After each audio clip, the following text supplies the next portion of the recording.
नए आंकड़ों में मामूली कमी से भी राहत की और एक खबर सामने आ रही है। आपको बता दें 24 घंटे में देश में नए बीमार 3.5 लाख के करीब से घटकर 3,23,000 तक रह गए हैं, जो कि एक दिन में मौत का आंकड़ा भी करीब 2700 तक पहुंच गया है। तो आपको बता दें कि ये मामूली कमी है, लेकिन उसके बावजूद बहुत बड़े संकट से इस वक्त पूरा देश गुजर रहा है। आपको हम बता दें अब भी ऑक्सीजन को लेकर किल्लत है।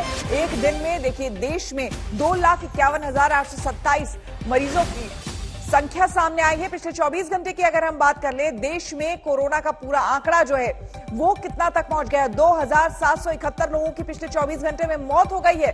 पूरे देश का हाल आपको हम बता रहे हैं। जो मरीज ठीक में है 2,51,827 मरीज जो है वो अब तक ठीक हो चुके हैं। लगातार ये आंकड़ा जो है आपको हम बता दें कि फिलहाल थोड़ी राहत जरूर है, क्योंकि जिस तरह से सख्ती बरती जा रही है, जिस तरह से लॉकडाउन लगाया गया है, थोड़ी बहुत राहत मिली है लोगों को। लेकिन उसके बावजूद ये आंकड़ा जो है और कम हो, इसके पीछे सरकार और राज्यों को और काम करना होगा।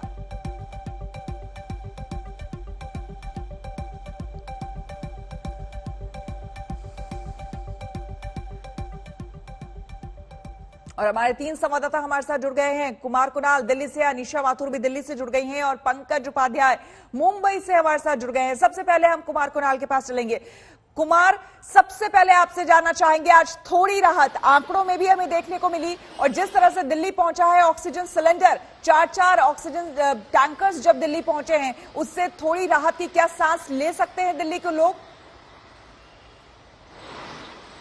देखिए, राहत की बात है, लेकिन बहुत मामूली राहत है। राहत इसलिए मामूली मैं बता रहा हूं क्योंकि जिस तरीके से ऑक्सीजन सिलेंडर पहुंचा है उसकी जरूरत तो कहीं ना कहीं बहुत ज्यादा थी, लेकिन अब भी लोगों को दर दर भटकना पड़ रहा है। अलग अलग अस्पतालों में अब भी बेड नहीं है, और जिस तरीके से कल जो आंकड़े आए दिल्ली में वो 20,000 से कुछ अधिक थे, लेकिन हमें उसमें ये भी देखना होगा कि टेस्ट भी काफी कम हो गया है। 10 दिन पहले 1 लाख से ज्यादा टेस्ट हो रहे थे, कल उनकी संख्या घट करके 57,000 रह गई है।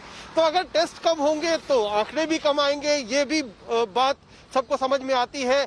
जहां मौत का आंकड़ा है, परसों 350 मौत हुई थी, कल 380 हुई है, यानी 4 मिनट से भी कम में एक मौत हो रही है। ये वाकई चिंता की बात है, क्योंकि ऑक्सीजन की कमी और बेड की कमी का खामियाजा जो है वो मौत की आंकड़ों पे हमें देखने को मिल रहा है। तो ये स्थिति है, तो पॉजिटिव तो है, लेकिन अब भी बहुत कुछ करना बाकी है। बिल्कुल। अनीशा, लगातार आप भी ग्राउंड रिपोर्टिंग कर रही हैं, ये बताइए कि जमीनी हकीकत क्या है? इंतजाम की कोशिश की जा रही है, लेकिन इस वक्त जिन लोगों को जरूरत है वो तो बहुत ज्यादा है, कैसे पूरा होगा सब?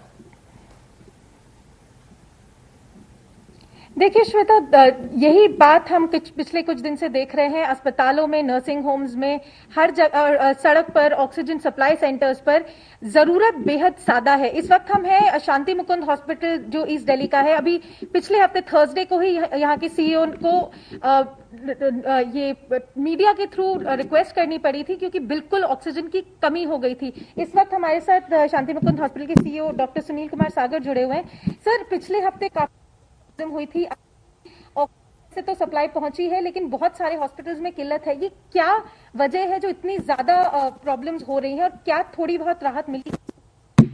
ये ऑक्सीजन की जो किल्लत है ये बहुत लाजमी है और स्वाभाविक है। रीजन इज के जो नॉर्मल केस में जब हॉस्पिटल में पेशेंट आते हैं तो 30% लोगों को ऑक्सीजन चाहिए होती है, और उनको भी जो ऑक्सीजन चाहिए होती है 2 लीटर से 6 लीटर तक लगभग ऑक्सीजन चाहिए होती है। अभी जो कोविड का समय है, इस कोविड समय में 90% से ज्यादा लोगों को ऑक्सीजन चाहिए होती है, और जो ऑक्सीजन चाहिए होती है वो 6 लीटर से 30 लीटर तक चाहिए होती है उनकी। और इसलिए ये जो डिमांड है वो लगभग 12 गुना ज्यादा हो गई है, 15 गुना ज्यादा हो गई है, और इतनी ऑक्सीजन सप्लाई आ नहीं रही है। इस वजह से किल्लत है, इस वजह से कमी है। बिल्कुल सर, आपके हॉस्पिटल में इस वक्त बाहर नोटिस लगा हुआ है। आएंगे आपके पास, जाहिर सी बात है अभी जरूरत जितनी है उसके मुकाबले बहुत कम अभी लोगों तक ऑक्सीजन पहुंच पा रहा है। आपको हम बता दें कि दिल्ली से महाराष्ट्र तक, उत्तर प्रदेश से मध्य प्रदेश तक नए केस में मामूली गिरावट भी डर कम करती है, लेकिन क्या इतने भर से सरकारें अपनी नाकामी को भूल सकती है?